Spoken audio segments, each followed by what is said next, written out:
शान और कपालिक साधना। देखिए, शिव ईश्वर का नाम। शिव को महेश्वर भी कहा गया है, ईश्वरों के ईश्वर हैं वो।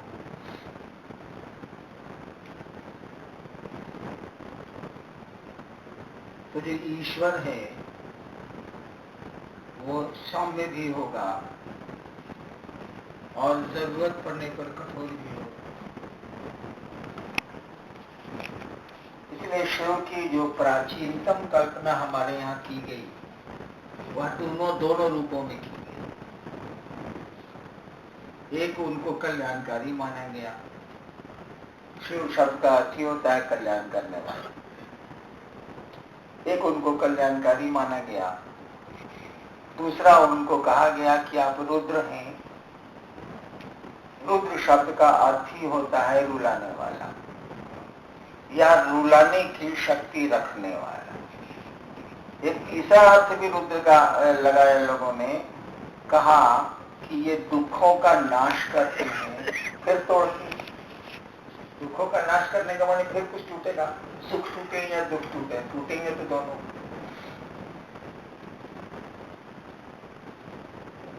शिव की ये जो प्राचीन कल्पना है कि वो रुद्र हैं, रुलाते हैं। और शुरू में तो आपने सुना, लोगों ने बताया है कि जब यहाँ आ जाए थे और उन्होंने जब रुद्र से अपना परिचय किया, यानी यहाँ के लोगों के देवता से जब उनका परिचय हुआ, तो स्वाभाविक है हम यहाँ पहले से रहते हैं, मुझको ही खाने पीने की दिक्कत है, आप आएंगे बाहर से तो हमको अच्छा नहीं लगेगा, क्योंकि हम ही बहुत मुश्किल से अपना भोजन और जीवन चलाते हैं। उस समय का समय याद करिए, ईसा से करीब 2000 साल पहले, तो अच्छा नहीं लगेगा। और जब झगड़े होते हैं, आपस में मनमुटाव होता है, तो आपका कुत्ता आपके दुश्मन के कुत्ते से भी लड़ेगा। आप सोचिएगा, मेरा कुत्ता उसके कुत्ता को काटता क्यों नहीं है? आपका देवता उसके देवता से लड़ेगा। ये आदमी का स्वभाव है। तो उन लोगों के देवता थे इंद्र, प्रकृति के वे तत्व जो लाभ पहुंचाते थे। इंद्र, वरुण, मरुत, अग्नि। और इन लोगों के देवता थे पशुपति। दोनों में आज और अनाज शब्द सुनते ही हैं आप। इनको अनाज कह दिया गया, यानी असभ्य। जो यहाँ के लोग थे, यहाँ रहते थे, द्रविड़ थे, ऑस्ट्रियंस थे, मंगोल्स थे, इनको अनाज कह दिया गया। भाषा आपके पास है, शब्द आपके पास हैं, जो मन में आए कह दीजिए। आप अपने को सभ्य मान रहे हैं जो बाहर से आए हैं, और जो यहाँ हैं वो उनको असभ्य आप घोषित कर रहे हैं। भाषा आपकी है, शब्द आपके हैं, जो मन आए सो बोल दे। तो अनाज और आज कहा जाता है कि दोनों में प्रेम मोहब्बत शुरू में नहीं होगी भी नहीं।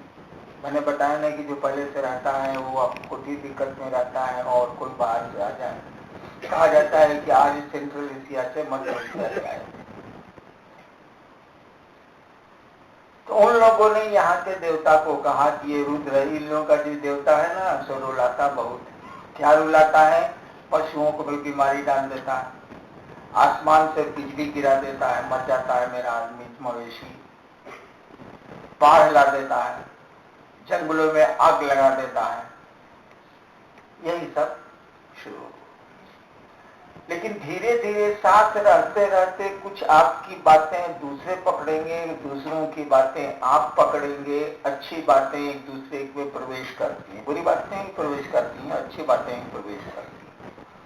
धीरे धीरे क्या हुआ कि ये रुद्र अब शिव होने लगा, यानी कल्याणकारी होने लगा। समय बीत रहा है, 2000 साल के बाद अब 1500 साल आया, वापस चल रहे हैं, इसीलिए ऐसा कहना पड़ रहा है। ईसा के 2000 साल पहले से इधर आ रहे हैं तो 1500 साल बीता, फिर और समय बीता। जैसे जैसे समय बीतता गया किताबें में लिखी गई। जब अथर्व वेद आया, चौथा वेद आया, जिसको वेदों में अंतिम वेद कहा जाता है, तो शिव की थोड़ी बहुत बड़ाई भी होने लगी। उनका खूंखार और भयावह रूप भी था, दोनों साथ चल रहे थे, लेकिन अब बड़ाई भी होने लगी। शिव अब उनके देवता से भारी पड़ने लगे। वह रुद्र जो है अब इंद्र से भारी पड़ने लगा। इंद्र उसके सामने अब छोटे होने लगे, कमजोर होने लगे, जो इतिहास का पन्ना बोलता। हम लोग तो इसकी व्याख्या करेंगे नहीं, ये लोग कर चुके हैं। तो ये रुद्र का जो रूप था, रुलाने वाला जो रूप था, उनका जो भयावह स्वरूप था, उसकी भी आराधना हुई, उसकी भी पूजा हुई। उनका जो सौम्य रूप था, उसकी पूजा आज भी घरों में होती है। शिव की पूजा होती है।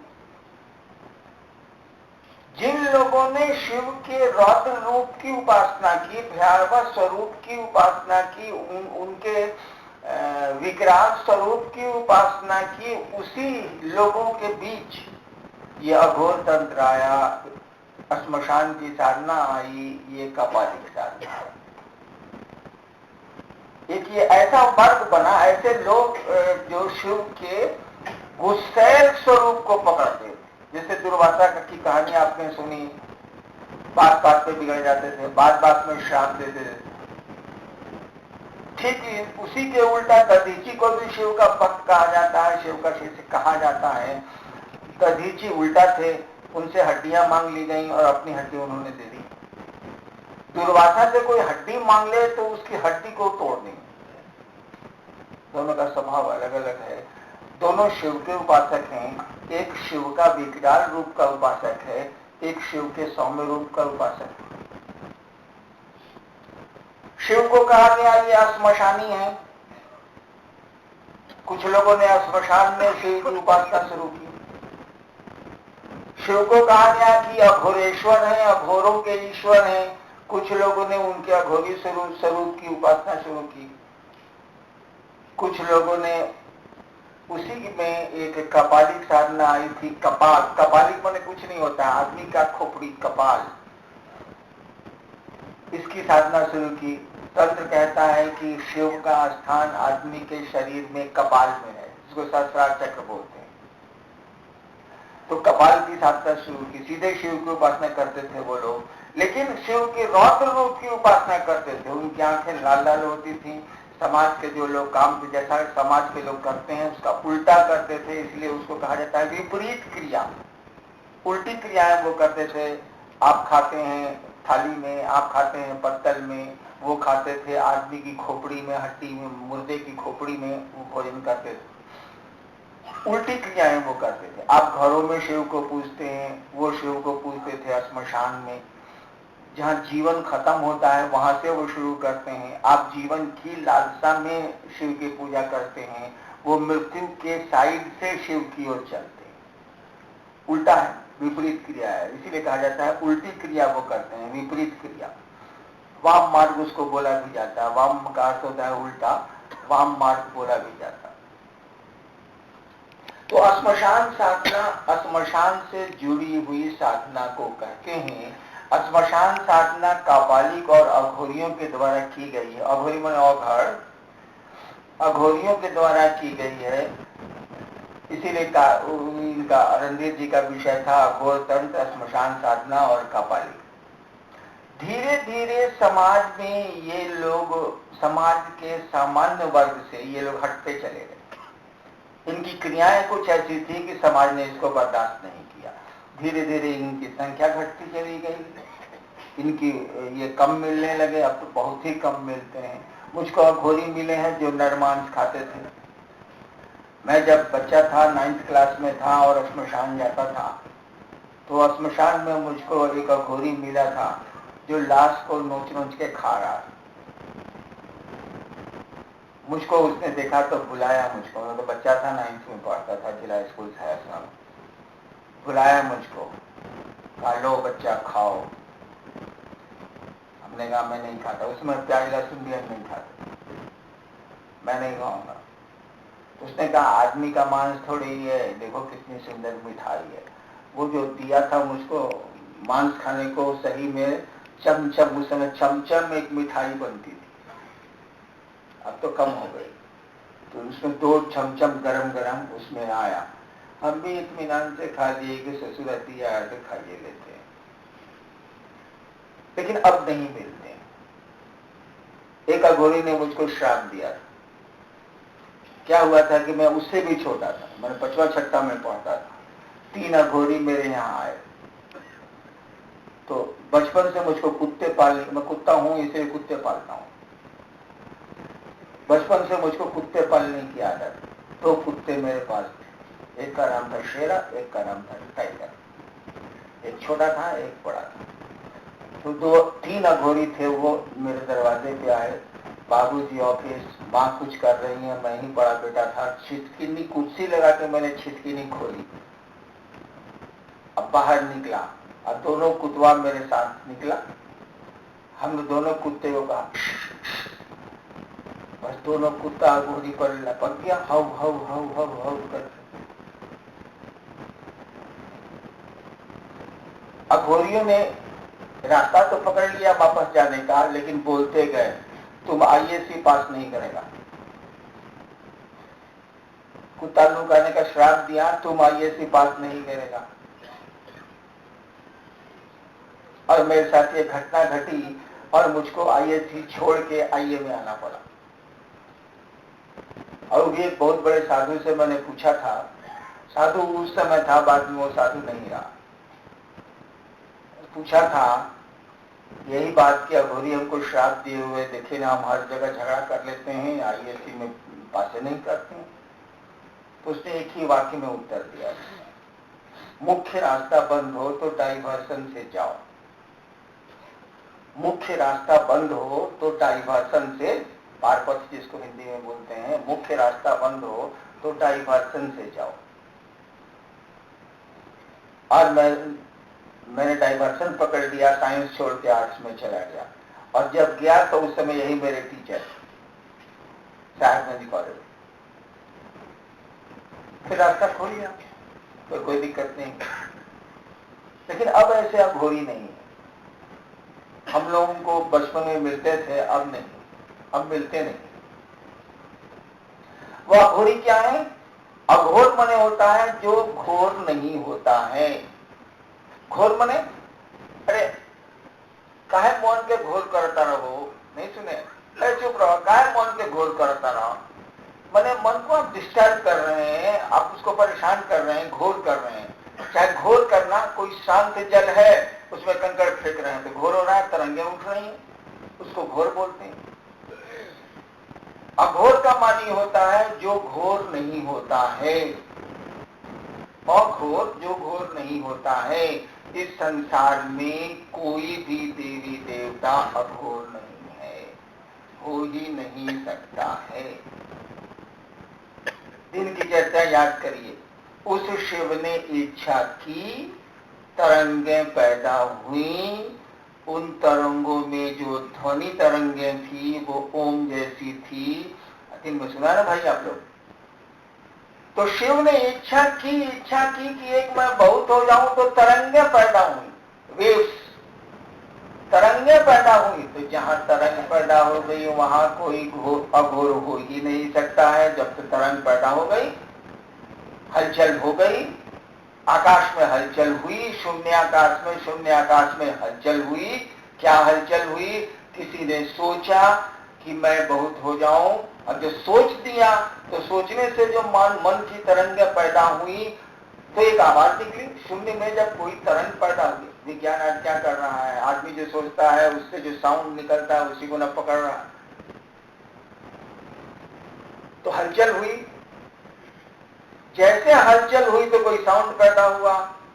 वही मनोभाव शाम में बोल रहे थे कि जो साउंड पैदा हुआ, एकॉस्टिक रूट, एकॉस्टिक माने ध्वनि जो पैदा हुई उसकी जड़ कहां थी? एकॉस्टिक कहते हैं आवाज को। Acoustic root of creation, maintenance and destruction नहीं बोल रहे थे वो, एकाउस्टिक रूट। एकाउस्टिक रूट माने जो आवाज पैदा हुई उसकी जड़ कहाँ है, जड़, रूट कहाँ है, उसका जड़ कहाँ है। यानी वायुमंडल में जो आवाज तरंग पैदा हुई वो जो ध्वनि थी कैसी थी, तो लोगों ने बताया आपको कि ओम जैसी थी। ओम क्या था, उस ध्वनि का एकाउस्टिक रूट था। ओम जैसा था, वो ओम नहीं था, वो ओम जैसा था। और उस ओम में 3 अक्षर थे, ओम। कहा कि और जो था ना वो ध्वनि तरंगों की कौन सी जड़ थी, सृष्टि होने की जड़ थी। वो क्या था, ध्वनि तरंग की कौन सी जड़ थी, वो सृष्टि के रहने की जड़ थी। मौत क्या था, उस ध्वनि तरंग के की जड़ जो मौत थी वो क्या था, वो सृष्टि के विनाश की जड़ थी। और सृष्टि होगी, रहेगी और टूट जाएगी। तो तरंग तो पैदा हो गई। शिव ने सोचा तरंग पैदा हो गई और कहा गया आपको दिन में कि सभी देवी देवता इसी 9 के भीतर हैं। सुना होगा आपने, 1 से 9 के भीतर ही सभी देवता देवी देवता है। यानी कोई भी देवी देवता अघोर नहीं है। तरंगे तो पैदा हो चुकी हैं और उन्हीं से उत्सर्जित हुए। मात्र 2 ही देवता को कहा जाता है भारतवर्ष में कि ये अघोरा है, ये अघोरेश्वर है। काली को कहा जाता है कि ये अघोरा है और कोई देवी अघोरा नहीं, नन। एक महाकाली को कहा जाता है कि अघोरा है, एक शिव को कहा जाता है कि ये अघोरेश्वर है, अघोर नहीं है। अगर कोई अघोर हो सकता है, कोई शिव जैसा हो सकता है, तो ये शिव उसका भी ईश्वर है, अघोरेश्वर है, ये अघोरियों के ईश्वर है। अघोरी का मानी जहां तरंगे हैं ही नहीं, यानी कोई देवता अघोर नहीं है। मात्र शिव को कहा गया अघोरेश्वर और महाकाली को कहा गया अघोरा। क्यों क्यों महाकाली को अघोरा कहा गया? जब सृष्टि बनी ही नहीं थी तो शिव ने इच्छा की, शिव ने इच्छा की, और नहीं करेंगे तो पौरवा आएगा कि नहीं? पौरवा आया किसे? तो कहा गया कि जब इच्छा ही उन्होंने नहीं की तब भी तो शक्ति अंतर्निहित उनमें थी, प्रकट नहीं थी। उन्हें शक्ति को प्रकट नहीं किया था, उस समय तो कुछ भी बना नहीं था। और जब बंदे नहीं करेगा तो समय लागू नहीं होगा। ये माइक बनेगा तब ना इसमें डेट ऑफ मैन्युफैक्चरिंग या डेट ऑफ एक्सपायरी लिखाएगा। अरे हम पैदा हो गए 31 अक्टूबर 1948 को, तब ना आप कैलकुलेट कर लीजिएगा कि इतना में मरे, इतना दिन जिंदा रहे। साले हम पैदा ही नहीं होंगे तो कैलकुलेशन कहां से करिएगा? नहीं, राम जी की रामनवमी मनाते हैं, कृष्ण जी की जन्माष्टमी मनाते हैं, शिव की कौन सी मनाते हैं? जरा मनाइए तो बुझे आपको। साला पैदा ही नहीं हुआ तो मनाएगा जन्मदिन कहां से? अच्छा, जन्मदिन नहीं मनाइएगा तो मरणदिन कहां से मनाइएगा? दोनों बोलो क्या? अरे कुछ बनेगा तब ना समय लागू होगा, तब न कैलकुलेशन, तब न गणना।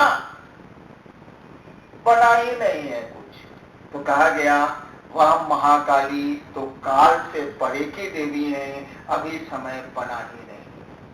वह शिव तो महाकाल है, अभी काल बना ही नहीं है। वो तो अकाल तख्त है, वो तो काल से परे है, समय वहां है ही नहीं। बनेगा कुछ तब ना, वो तरंगे पैदा होगी, कुछ श्रेष्ठ होगा, वो 5 तत्व बने, 3 गुण बने, कुछ श्रेष्ठ होगा तब ना। कुछ श्रेष्ठ ही नहीं हुआ है तो कोई घोर ही नहीं हो रहा, कोई तरंग ही नहीं है। तो वो शिव तरंगों से बाहर है, वो शक्ति उनकी तरंगों से बाहर है, सुसुप्तावस्था में है, लेकिन है। बाकी सभी चीजें, लेकिन बोलचाल की भाषा में कहा जाता है अघोरी, उसी का प्राकृत हो गया शब्द अघर। ये अघोरी अघोर नहीं है। अघोर तो शिव के अलावा कोई नहीं, हो ही नहीं सकता। तो ठीक इसी का एक हिस्सा था श्मशान के साथ, कपालिक साथ। वहां से शुरू हुई कि मौत होती है तो आदमी कहां जाता है। कुछ लोगों ने वहां से शुरू किया, श्मशान से शुरू किया। लोग मरते हैं तो कहाँ जाते हैं? कहा जाता है कि श्मशान के क्षेत्रों में कुछ ऐसी जीवात्माएं रहती हैं जो आंखों से नहीं दिखती होती हैं। कहा कि इनको जब देखा जाए कि ये कौन है, शिव भी तो नहीं दिखते हैं, तो ये प्रेत भी नहीं दिखते हैं, चलो प्रेतों को देखा जाए और तब आगे चला जाए। लेकिन गुरु बढ़िया होगा तब, नहीं तो प्रेत मिल जाएगा तो प्रेत के साथ रह जाएंगे। गुरु बढ़िया मिलेगा तो कहेगा आगे चल, बढ़ आगे चल, आगे चल। अमूमन अब जो अघोरी हैं वो वहीं पर रुक जाते हैं, अब तो हैं भी नहीं, बहुत कम। ये आपकी श्मशान साधना, यही आपकी अघोर साधना। उसको रणधीर जी ने बताया कि कैसे दीक्षा होती थी, कैसे ये रहते थे, कितनी इनकी संख्या थी, सब बता ही रहे थे। वो समय कम था इसीलिए हम लोगों ने रोक दिया। और कोई सवाल होता है?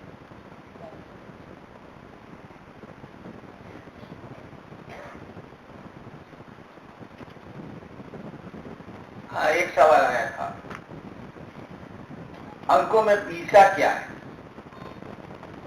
अरे बीसा और 20 मत पूछिएगा, वो 15, 16, 17, 18, 19, 20 नहीं है। बीसा इसलिए कहते हैं कि 9 को 20 से गुना किया जाता है। 9 को 20 से गुना कीजिएगा कितना होगा? 180। इसी को बोलते हैं पीसा यंत्र। पीसा यंत्र में किधर से भी किधरों से जोड़िएगा 180 आवेगा, 180 आवेगा। पूरी सृष्टि एक शिव, 5 तत्व, 3 गुण। 5 तत्व बन गए।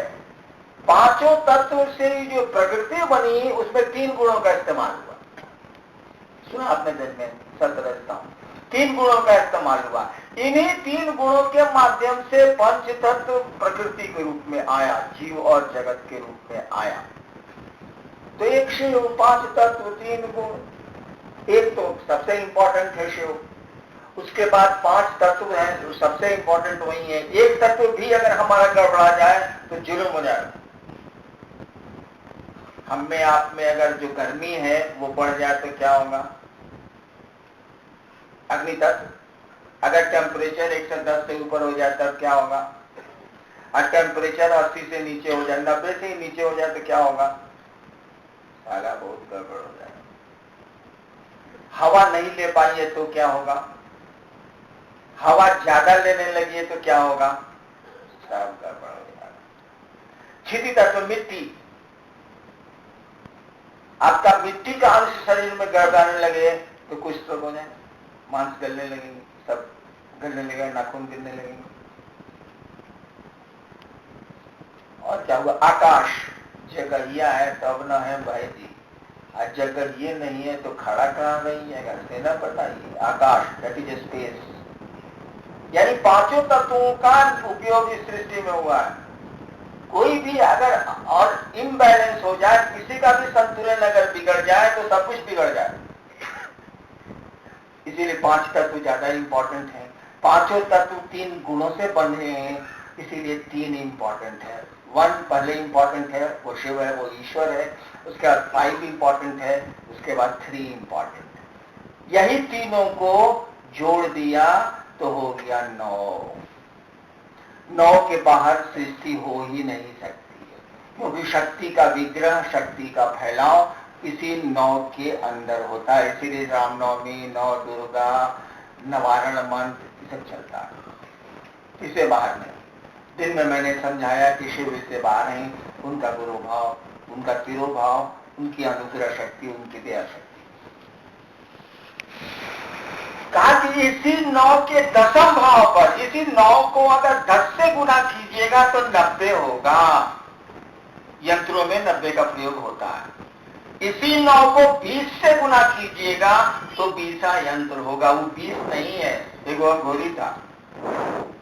एक आदमी बोला कि सरकार उसको 20 चढ़ गया है, सांप कट लिया था या बिच्छू कट लिया, सरकार उसको 20 चढ़ गया, बिच्छू पे भी कुछ कट लिया। कह रहे साला जब 20 चढ़िए गया है तो 20 से नीचे उतर जाओ ना, 19, 18, 17, 15, 16 नीचे उतर जाओ और आप हंसिए नहीं, लहर इससे उतरते हैं।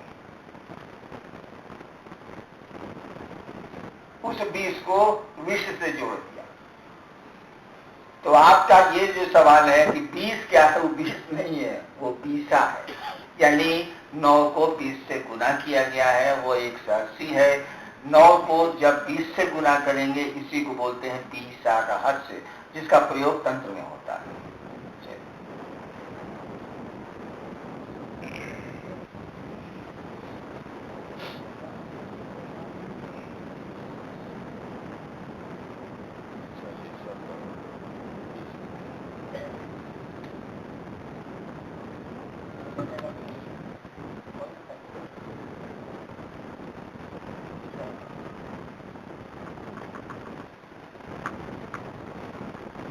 आप लोग थके हैं, इसीलिए आप लोगों को लोड नहीं दे रहे। इसका मतलब ये नहीं समझिए कल छोड़ दें या परसों छोड़ दें।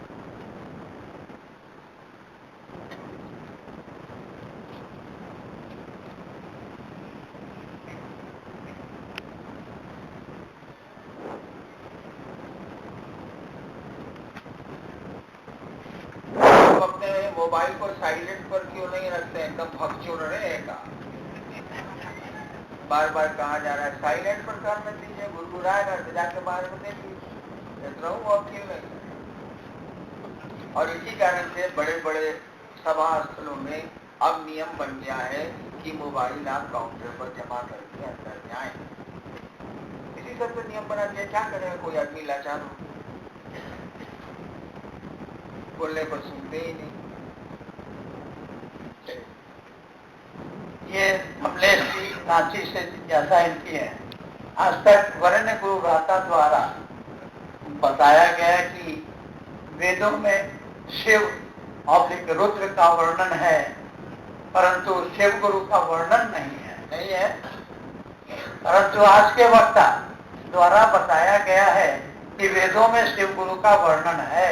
जिस वक्ता ने कहा है उन्होंने गलत कहा है। चारों वेद में शिव के अन्य उपाधियों का वर्णन है।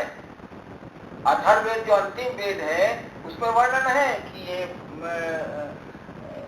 भगवान है, तो ये कल्याणकारी हैं, तो ये पहाड़ पर रहते हैं, इनका नाम कृतिवासा है, ये विकराल हैं, ये सब है। उसके सुंदर सुंदर शब्दों का कीवी है, ये यानी विकराल है, खतरनाक है, ये सब है। लेकिन ये ज्ञान दाता है चारों वेद में अब तक इतिहासकारों को नहीं मिला। अगर किसी वक्ता ने भूलवश ये कह दिया है कि वेदों में शिव गुरु का उल्लेख है, तो ये उनकी भूल है, गलती से कहा गया है। वेदों में ऐसा कहीं नहीं है। शिव का वर्णन है रुद्र के रूप में, उनके दोनों पक्षों का वर्णन है। जैसे यजुर्वेद में कह दिया गया, जो अथर्ववेद के पहले का वेद है, पहले और बाद का वेद मैंने पूछते हैं भाई साहब, ऋग्वेद पहले का है, उसके बाद सामवेद है, यजुर्वेद है, अथर्ववेद है, ये पहले आगे पूछते हैं। अरे जो पहले लिखल गई पहले के जे समय बीतल बाद में लिखाइलू, बाद में फिर समय बीतल फिर जे लिखाइलू, और बाद के और समय बीतल फिर जे लिखाइलू बाद के इसमें ऐसा बुझने वाली बात नहीं है। समय बीतता गया, चीजें बदलती गई, धीरे धीरे धीरे धीरे उसमें परिवर्तन होता गया। लेकिन वेदों के बाद कुछ ग्रंथ जो आए हैं वो शिव को अभी भी पसंद नहीं कर रहे हैं। जैसे आपके जो गृह सूत्र हैं उसमें कहा गया है कि शिव की के लिए हवन होता था, लेकिन गांव से बाहर पीपल के पेड़ के नीचे इनका हवन होता था, रुद्र का हवन होता था। और हवन के बाद कह दिया जाता था कि हे रुद्र, आप हवन को लेके मैंने उसके हवन को प्राप्त करके आप उत्तर पूर्व दिशा में चले जाइए, मैंने यहाँ रहिए नहीं, आप रहिएगा तो खुराफात करिएगा। ये मान्यता थी उस समय। धीरे धीरे जब उपनिषदीय काल आया, उपनिषद लिखे जाने लगे, उसमें कहा गया कि ये तो ज्ञानदाता हैं, ये ज्ञान देते हैं, ये गुरु हैं। अब शुरू हुआ, उसके बाद शुरू। हाँ, वेदों में ईश्वर की कल्पना है, लेकिन शिव शब्द का प्रयोग बहुत बाद में हुआ है। वेदों में रुद्र के रूप में पूरे वेद में शिव विख्यात हैं कमोबेश। ऋग्वेद में कम है, अथर्ववेद में ज्यादा है। ये एक जिज्ञासा है जिसमें है शिवलिंग की पूजा कब से और क्यों पूजा किया गया? कब से हुई है आज आपने सुना नहीं? कान कहीं रखते हैं क्या? अरे सिंधु घाटी, हड़प्पा, मोहनजोदड़ो की सभ्यता में शिवलिंग मिले हैं। उसके पहले का इतिहास तो भारतवर्ष का किसी को नहीं पता। प्राचीनतम सभ्यता जो थी सिंधु घाटी, उसमें शिवलिंग मिले, भगवती का छल्ला मिला है।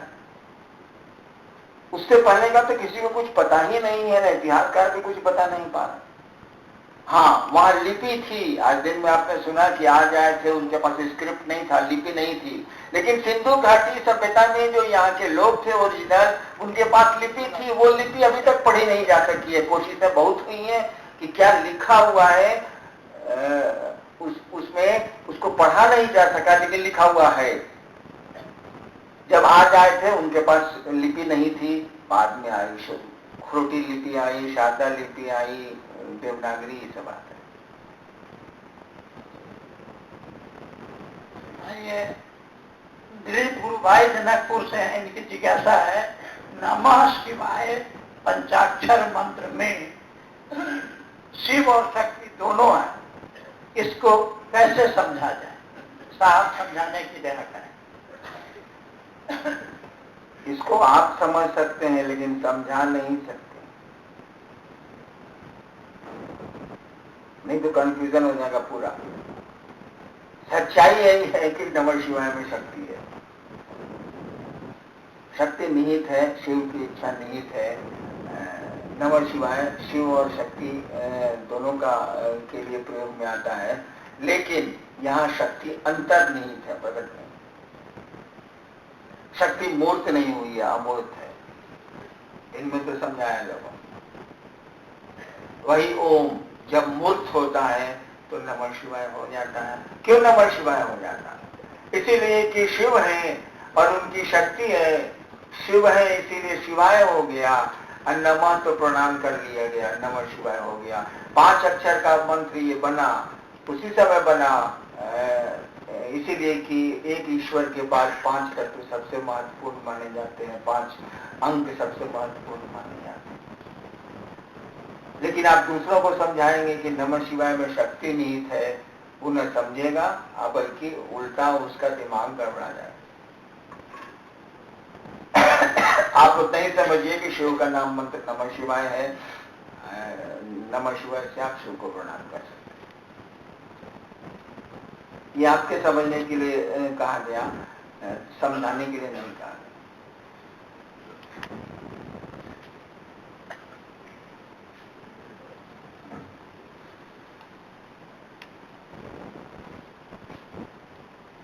बताओ,